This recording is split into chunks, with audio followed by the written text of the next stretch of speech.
यहाँ भी मुझे लगता है कि इस कहानी को कहना चाहिए, मैं कहता हूँ। वो कौवा उड़ रहा था, उड़ते उड़ते जा रहा था, एक नीचे संत जा रहे थे और संत के गालों पे कुछ बूंद पड़ी।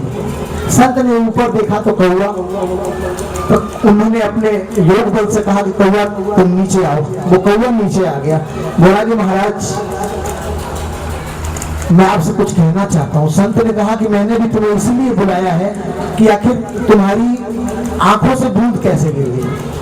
तो कौवे ने कहा कि महाराज मैं बहुत दुखी हूँ। तो महाराज ने पूछा कि आखिर तुम्हें दुख क्या है, किस बात की परेशानी है। तो उसने कहा कि महाराज एक तो मेरा नाम ही कौवा रखा गया है और मैं हूँ काला, लोग मुझसे बड़ी नफरत करते हैं, मुझसे बड़ी घृणा करते हैं। मैं कहीं किसी के दरवाजे पे बैठ नहीं सकता, सभी लोग मुझे मारते हैं, दुत्कारते हैं। मेरा सौंदर्य आप बदल दीजिए, मेरा रूप बदल दीजिए। संत ने कहा कि ठीक है मैं तुम्हारा रूप बदल दूंगा कौवा, लेकिन मैं सबसे पहले मैं चाहता हूँ कि तुम उस व्यक्ति से मिलो या उस जीव से मिलो जो तुम्हें लगता है कि तुमसे ज्यादा खुशी है। तो कौवा ने कहा कि ठीक है।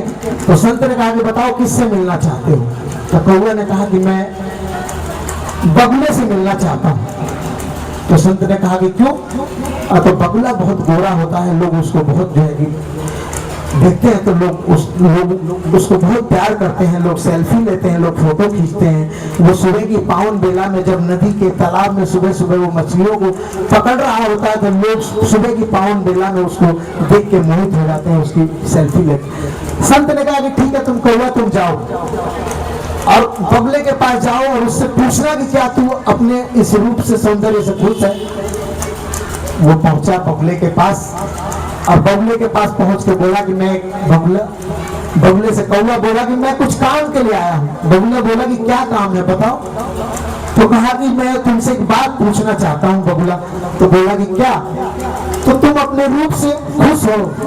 बगुले से जब कौवे ने पूछा तो बगुले ने कहा कि मैं क्यों खुश रहूंगा, भगवान ने मुझे कैसा अजीब बना दिया है। मेरे इतने पतले पतले पैर बना दिए, मेरा शरीर तो गोरा कर दिया लेकिन मेरे पैर इतने पतले पतले कर दिए कि मैं ठीक से खड़ा भी नहीं हो पाता हूँ। और जो है कि कोई जीव जंतु पानी में आता है तो मेरे पैरों को ही पकड़ लेता है। मैं अपने इस रूप से खुश नहीं। वो बगुला और कौवा दोनों लौट के आए फिर संत के पास।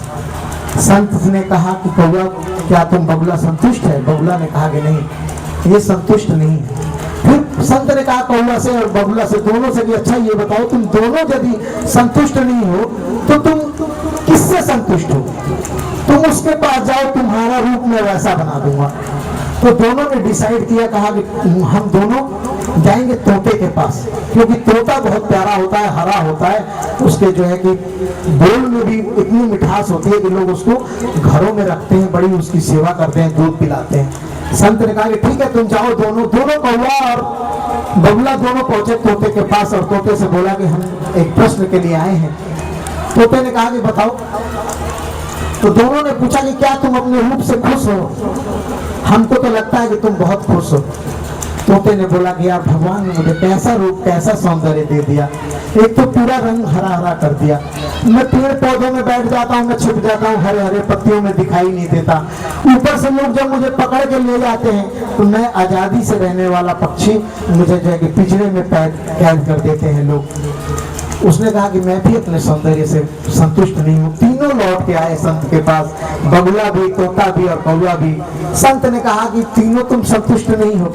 तो बोला कि नहीं हम तीनों संतुष्ट नहीं हैं। तो फिर संत ने कहा कि फिर तुम कैसा रूप चाहते हो बताओ। आखिरी बार अब मैं पूछ रहा हूँ, उसके बाद नहीं पूछूंगा, तुम जैसा कहोगे वैसा बना दूंगा। उन्होंने कहा तीनों ने मिलकर कि मैं मोर की तरह हम बनना चाहते हैं, क्योंकि मोर बहुत ही सुंदर लगता है। उसको लोग जब देखते हैं, वो सावन में जब पंख फैला के नाचता है, बारिश की बूंदें गिरती है तो बड़ा ही प्यारा लगता है। हमें महाराज मोर बना दीजिए। तो संत ने कहा कि ठीक है मैं तुम्हें मोर बना दूंगा, लेकिन एक बार तुम मोर से पूछ के आओ कि मोर खुश है क्या। तुम तीनों मोर के पास गए और मोर के पास जाने के बाद बोले कि तुम अपने रूप सौंदर्य से खुश हो, हम भी तुम्हारे जैसा रूप सौंदर्य पाना चाहते हैं। तब तक आवाज आ रही थी टक टक की, कुछ कट रहा था और वो जो बात कर रहा था वो मोर का बच्चा था। वो रोने लगा, कहा कि मैं अपने रूप और सौंदर्य से खुश नहीं। तो तीनों ने कहा कि आखिर क्यों, ऐसा क्यों कह रहे हो। तो कह रहा कि उसने, मोर ने जो जवाब दिया, कहा कि आवाज जो आ रही है सुन रहे हो?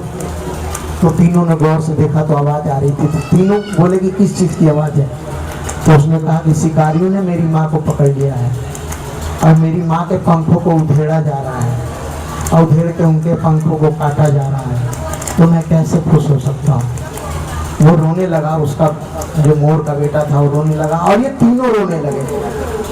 फिर ये तीनों लौट के आए और संत के पास, संत के चरणों में गिर गए, बोले कि महाराज हम जैसे हैं वैसे ठीक है, क्योंकि हमने जितने लोगों की बराबरी करना चाहा, हमने ऊपर से तो देख लिया कि वो बहुत अच्छे हैं, लेकिन अंदर से हमसे ज्यादा दुख है।